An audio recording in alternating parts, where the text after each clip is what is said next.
दोस्तों नमस्कार, मैं हूं अमरनाथ प्रसाद। आज उपस्थित हूं जून जुलाई के करंट अफेयर के सभी प्रश्नों को लेकर। ये सभी प्रश्न प्रतियोगिता दर्पण से लिए गए हैं। चलिए शुरू करते हैं। लेकिन दोस्तों इससे पहले आप मेरे चैनल को सब्सक्राइब कर लें, बेल आइकन को दबा दें ताकि आने वाले वीडियो की जानकारी आपको मिल सके। चलिए शुरू करते हैं। अमेरिकी पत्रिका फोर्ब्स के अनुसार विश्व के सबसे अमीर व्यक्ति कौन है? दोस्तों इसका सही उत्तर होगा B, Jeff Bezos. Jeff Bezos Amazon company के मालिक हैं, अर्थात सबसे बड़े शेयर होल्डर हैं। अगला सवाल है, फोर्ब्स के अनुसार भारत के सबसे अमीर व्यक्ति का नाम क्या है? दोस्तों इसका उत्तर होगा ए, मुकेश अंबानी। भारत के सबसे धनी व्यक्ति हैं मुकेश अंबानी। विश्व में इनका 21वां स्थान है। फोर्ब्स के अनुसार लगातार 13वें वर्ष मुकेश अंबानी भारत के सबसे धनी व्यक्ति घोषित किए गए हैं। अगला सवाल है, चिनूक हेलीकॉप्टर किस कंपनी द्वारा बनाया गया है? दोस्तों इसका उत्तर होगा सी, बोइंग। दोस्तों बोइंग अमेरिकन कंपनी है और बोइंग ने ही चिनूक हेलीकॉप्टर को बनाया है। अगला सवाल है, विश्व के सर्वश्रेष्ठ फाइटर हेलीकॉप्टर अपाचे की निर्माता कंपनी का नाम क्या है? दोस्तों इसका उत्तर होगा बी, बोइंग। दोस्तों अपाचे विश्व के सर्वश्रेष्ठ फाइटर हेलीकॉप्टर माना जाता है और अपाचे आजकल चर्चा में है क्योंकि भारत ने भी अमेरिका से इसको खरीदा है। अगला सवाल है,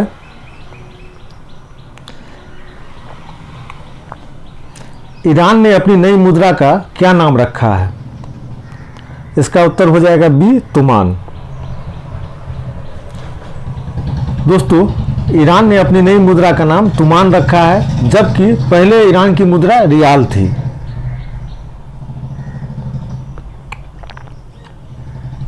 अगला सवाल है, नारियल के उत्पादन में भारत का विश्व में कौन सा स्थान है? सही उत्तर होगा ए, प्रथम। नारियल के उत्पादन में भारत का प्रथम स्थान है। अगला सवाल है, 1 अप्रैल 2020 से सार्वजनिक क्षेत्र में वाणिज्यिक बैंकों की संख्या कितनी हो गई है? इसका उत्तर हो जाएगा ए, 12। 1 अप्रैल 2020 से सार्वजनिक क्षेत्रों में वाणिज्यिक बैंकों की संख्या 12 हो गई है। अगला सवाल बहुत महत्वपूर्ण है, ओरिएंटल बैंक ऑफ कॉमर्स और यूनाइटेड बैंक ऑफ इंडिया का विलय किस बैंक में किया गया है? इसका उत्तर हो जाएगा ये, पंजाब नेशनल बैंक। याद रखिएगा।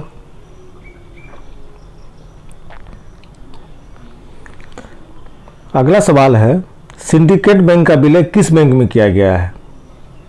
उत्तर हो जाएगा सी, केनरा बैंक में। दोस्तों सिंडिकेट बैंक का विलय केनरा बैंक में किया गया है। आंध्रा बैंक और कॉरपोरेशन बैंक का विलय किस बैंक में किया गया है? दोस्तों इसका उत्तर हो जाएगा ए, यूनियन बैंक ऑफ इंडिया। अगला सवाल है, इलाहाबाद बैंक का विलय किस बैंक में किया गया है? तो इसका उत्तर हो जाएगा बी, इंडियन बैंक। आइए अगला सवाल देखते हैं। निजी क्षेत्र में अनुसूचित वाणिज्यिक बैंकों की संख्या कितनी है? दोस्तों इसका उत्तर हो जाएगा सी, 22। याद रखिएगा सी, 22। अगला सवाल है, भारत में विदेशी बैंकों की संख्या कितनी है? इसका उत्तर हो जाएगा डी, 44। दोस्तों भारत में विदेशी बैंकों की संख्या 44 है। अगला सवाल है, रॉबर्ट एजवेडो किस संगठन के महानिदेशक हैं? उत्तर हो जाएगा ए, WTO अर्थात विश्व व्यापार संगठन के महानिदेशक रॉबर्ट एजवेडो हैं। रॉबर्ट एजवेडो अगस्त 2020 में अपना पद त्याग करेंगे। वो ब्राज़ील के रहने वाले हैं। अगला सवाल है, बराक नामक मिसाइल किस देश ने बनाया है? इसका उत्तर हो जाएगा डी, इजराइल। बराक नामक मिसाइल इजराइल ने बनाया है दोस्तों भारत ने भी बराक मिसाइल इजराइल से खरीदा है। अगला सवाल है, वर्ष 2019 के दौरान विदेशों से संप्रेषित धन प्राप्त करने वाले राष्ट्रों में प्रथम स्थान किस देश का है? दोस्तों इसका उत्तर हो जाएगा बी, भारत। दोस्तों 2019 में विदेशों से भारत में 83.1 अरब डॉलर धन संप्रेषित किया गया है। दूसरा स्थान चीन का है, याद रखिएगा। पहला स्थान धन संप्रेषित करने वाले में प्रथम स्थान भारत का है, दूसरा स्थान चीन का है। अगला सवाल है, वर्ष 2018 के आंकड़े के अनुसार देश में जन्म दर कितनी है प्रति हजार में? दोस्तों इसका उत्तर हो जाएगा सी, 20 प्रति हजार। दोस्तों भारत में 2018 के आंकड़ों के अनुसार जन्म दर 20 प्रति हजार है, याद रखिएगा, जबकि मृत्यु दर 6.2 प्रति हजार है, याद रखिएगा, 6.2 प्रति हजार है। अगला सवाल देखते हैं, वर्ष 2018 के आंकड़ों के अनुसार देश में शिशु मृत्यु दर कितनी है प्रति हजार में? दोस्तों उत्तर हो जाएगा ए, 32। भारत में शिशु मृत्यु दर प्रति हजार 32 है। अगला सवाल है, सर्वोच्च जन्म दर वाले राज्य अथवा केंद्र शासित क्षेत्र निम्न में से कौन है? दोस्तों इसका उत्तर हो जाएगा सी, बिहार में सर्वोच्च जन्म दर है 26.2 प्रति हजार, जबकि दूसरा स्थान उत्तर प्रदेश का है, याद रखिएगा। अगला सवाल है, सबसे कम जन्म दर वाले राज्य अथवा केंद्र शासित क्षेत्र कौन सा है?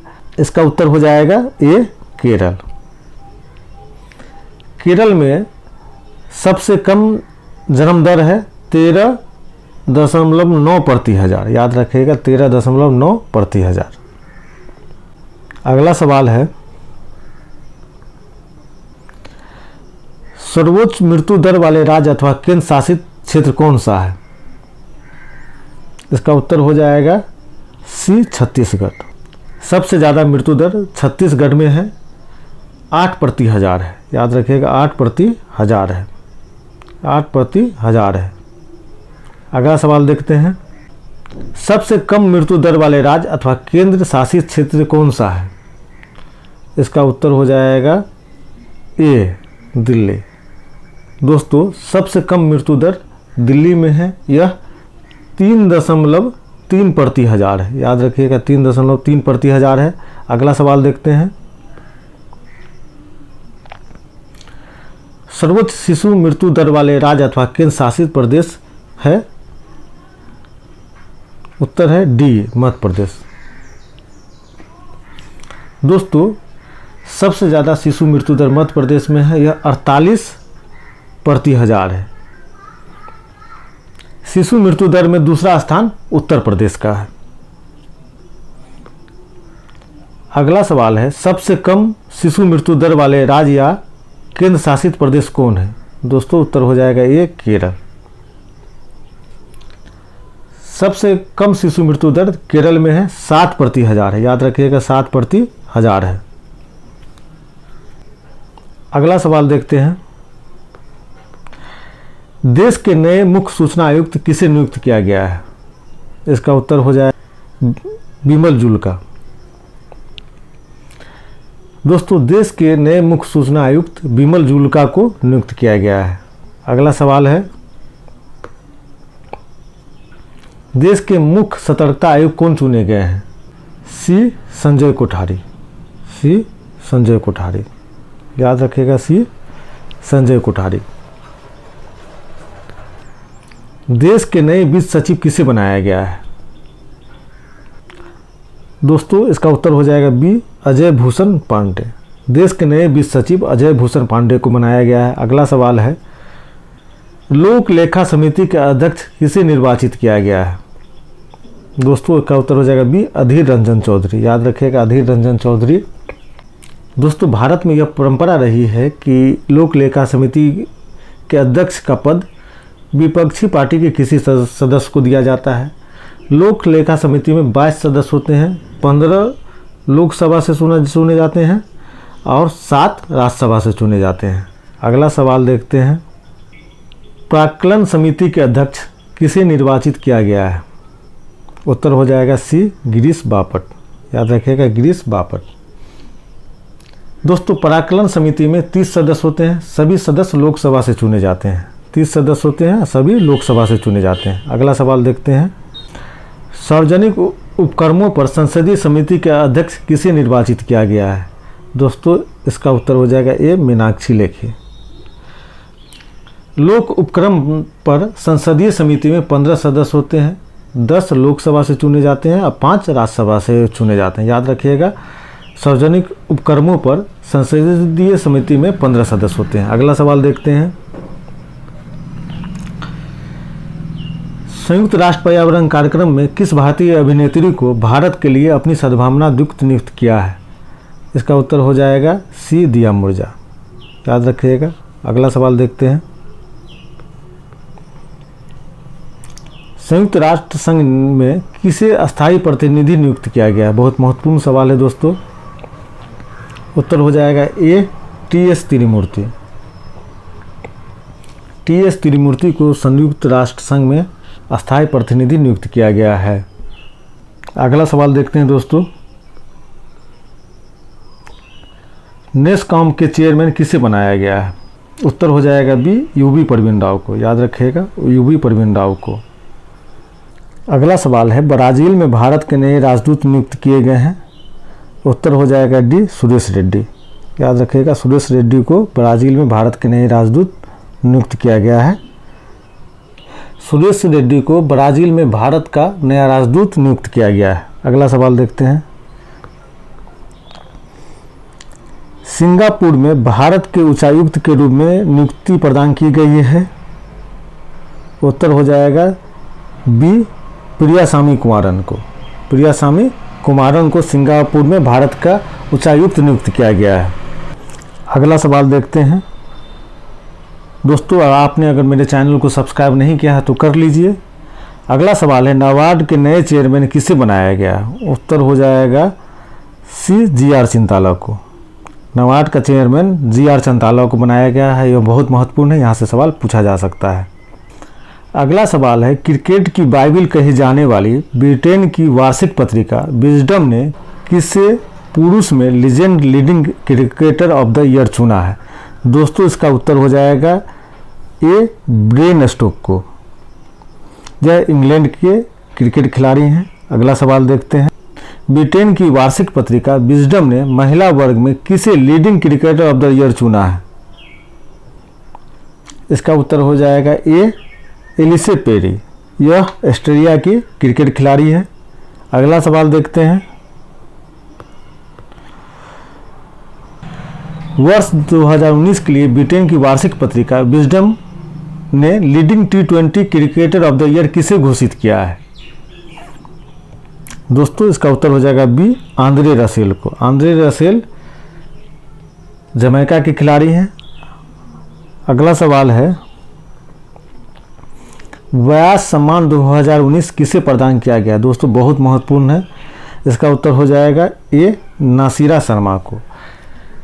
नासिरा शर्मा को यह पुरस्कार उनके उपन्यास कागज़ के नाव के लिए दिया गया है। इस पुरस्कार के तहत 4 लाख रुपया एवं प्रशस्ति पत्र दिया जाता है। यह पुरस्कार के बिरला फाउंडेशन द्वारा दिया जाता है। अगला सवाल देखते हैं दोस्तों। अगला सवाल है, टेम्पल्टन पुरस्कार किसे प्रदान किया गया है? इसका उत्तर होगा बी, फ्रांसिस कॉलिंस। याद रखिएगा। अगला सवाल देखते हैं। चमेली देवी जैन पुरस्कार 2019-20 के लिए किसे चुना गया है? विकल्प है ए, आरफा खानूम, बी, रोनी मेनन, सी, ए और बी दोनों, डी इनमें से कोई नहीं। दोस्तों, इसका उत्तर हो जाएगा सी, ए, बी दोनों। चमेली देवी जैन पुरस्कार 2019-20 के लिए आरफा खानूम और रोनी मेनन को चुना गया है। अगला सवाल है, गणित के क्षेत्र में दिया जाने वाला एबल पुरस्कार वर्ष 2020 के लिए किसे प्रदान किया गया है? विकल्प है ए, हिलेल फ्रेस्टेनबर्ग, बी, ग्रेगरी मर्गुलिस, सी, ए और बी दोनों, डी इनमें से कोई नहीं। दोस्तों, इसका उत्तर हो जाएगा सी, ए, बी दोनों। अर्थात गणित के क्षेत्र में दिया जाने वाला एबल पुरस्कार वर्ष 2020 के लिए हिलेल फ्रेस्टेनबर्ग और ग्रेगरी मर्गुलिस को संयुक्त रूप से दिया गया है। अगला सवाल है, है कैमिनो बिट्स नामक पुस्तक के लेखक कौन है? उत्तर हो जाएगा ये जॉन ग्रिश्म। अगला सवाल है द आयका बाग नामक पुस्तक के लेखक कौन है? उत्तर हो जाएगा ये जेके रोलिंग। याद रखिएगा, आयका बाग नामक पुस्तक के लेखक जेके रोलिंग है। अगला सवाल है विश्व विरासत दिवस कब मनाया जाता है? इसका उत्तर हो जाएगा सी 18 अप्रैल को। याद रखिएगा, विश्व विरासत दिवस 18 अप्रैल को मनाया जाता है। अगला सवाल देखते हैं दोस्तों, यह बहुत महत्वपूर्ण है। किस बीमारी के उन्मूलन की 40वीं वर्षगांठ पर संयुक्त राष्ट्र संघ ने विशेष स्मारक डाक टिकट जारी किया है? दोस्तों इसका उत्तर हो जाएगा बी चेचक।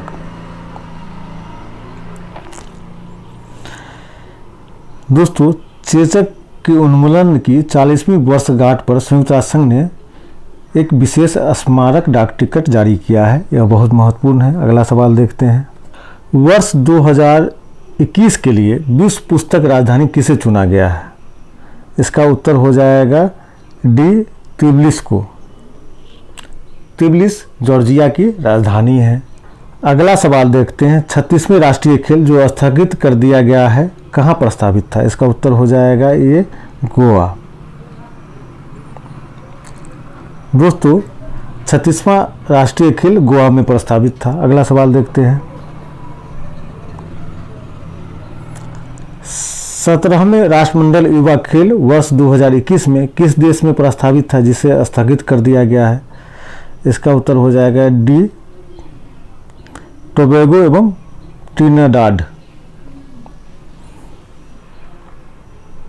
अगला सवाल देखते हैं, महिलाओं का T20 विश्व कप भारत को हराकर किस देश ने जीता है? तो इसका उत्तर हो जाएगा डी ऑस्ट्रेलिया। दोस्तों इस विश्व कप में सर्वश्रेष्ठ खिलाड़ी बेथानी मुनी को चुना गया है। इस मैच में भारतीय टीम की कप्तान हरमनप्रीत कौर थी, जबकि ऑस्ट्रेलियाई टीम की कप्तान मेगस लेनिंग थी। दोस्तों T20 महिला विश्व कप की मेजबानी ऑस्ट्रेलिया ने की थी। अगला सवाल देखते हैं, रणजी ट्रॉफी 2019-20 की विजेता टीम है ये सौराष्ट्र। याद रखिएगा, ये सौराष्ट्र। अगला सवाल है वंदे भारत मिशन चलाया गया था? दोस्तों इसका उत्तर हो जाएगा डी विदेश में फंसे भारतीयों को लाने के लिए। दोस्तों इस मिशन के तहत 12 देशों से लगभग 14,800 लोगों को भारत लाया गया है। अगला सवाल देखते हैं, ऑपरेशन समुद्र सेतु क्यों चलाया गया था? इसका उत्तर हो जाएगा बी समुद्र तटीय देशों में फंसे भारतीयों को लाने के लिए। याद रखिएगा बी। अगला सवाल है, मई 2020 में बंगाल की खाड़ी में आने वाले भीषण चक्रवाती तूफान का नाम क्या था? दोस्तों इसका हो जाएगा ये अम्फान। अगला सवाल देखते हैं दोस्तों, मुस्तफा काज़मी किस देश के प्रधानमंत्री नियुक्त किए गए हैं? इसका सही उत्तर होगा D Iraq. Mustafa Kazmi Iraq के प्रधानमंत्री नियुक्त किए गए हैं। अगला सवाल देखते हैं, दुनिया में हथियारों का सबसे बड़ा आयातक देश कौन सा है? दोस्तों इसका उत्तर हो जाएगा बी सऊदी अरब। दुनिया में सबसे ज़्यादा हथियार आयात सऊदी अरब करता है, उसके बाद भारत का दूसरा स्थान आता है। अगला सवाल देखते हैं, विश्व में हथियारों का सबसे बड़ा निर्यातक देश कौन सा है? इसका उत्तर हो जाएगा दोस्तों अमेरिका। दुनिया में सबसे ज़्यादा हथियारों का निर्यात अमेरिका करता है, जबकि रूस का दूसरा स्थान है। याद रखिएगा, अमेरिका का प्रथम स्थान है जबकि रूस का दूसरा स्थान है। अगला सवाल देखते हैं,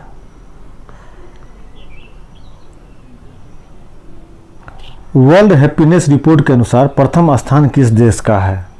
दोस्तों इसका उत्तर हो जाएगा Finland. A world happiness report के अनुसार प्रथम स्थान फिनलैंड का है। वर्ल्ड हैप्पीनेस रिपोर्ट के अनुसार अंतिम स्थान पर कौन सा देश है? दोस्तों इसका उत्तर हो जाएगा ये अफगानिस्तान। याद रखिएगा। अगला सवाल देखते हैं, वर्ल्ड हैप्पीनेस रिपोर्ट के अनुसार भारत का स्थान कौन सा है? तो इसका उत्तर हो जाएगा सी 144। दोस्तों, वर्ल्ड हैप्पीनेस रिपोर्ट के अनुसार भारत का स्थान 144 है। अगला सवाल देखते हैं। निजी कंपनी के स्पेस क्राफ्ट से इंटरनेशनल स्पेस स्टेशन पर जाने वाले व्यक्ति हैं। आपके पास विकल्प है ए डगलस हर्ले, बी रॉबर्ट बेनकन, सी ए और बी दोनों, डी दोनों में से कोई नहीं। दोस्तों, इसका उत्तर हो जाएगा सी ए और बी दोनों, अर्थात डगलस हर्ले और रॉबर्ट बेनकन निजी कंपनी स्पेस क्राफ्ट से इंटरनेशनल स्पेस पर जाने वाले व्यक्ति हो गए हैं, अमेरिका के हैं। अगला सवाल देखते हैं। वास्तुकला के क्षेत्र में दिया जाने वाला प्रतिष्ठित प्रित्जकर पुरस्कार 2020 के लिए किसे चुना गया है? इसका उत्तर हो जाएगा ए यमोनी फेरेल को। दोस्तों, इसी के साथ यह वीडियो संपन्न होता है। अपना ख्याल रखें। बहुत बहुत धन्यवाद।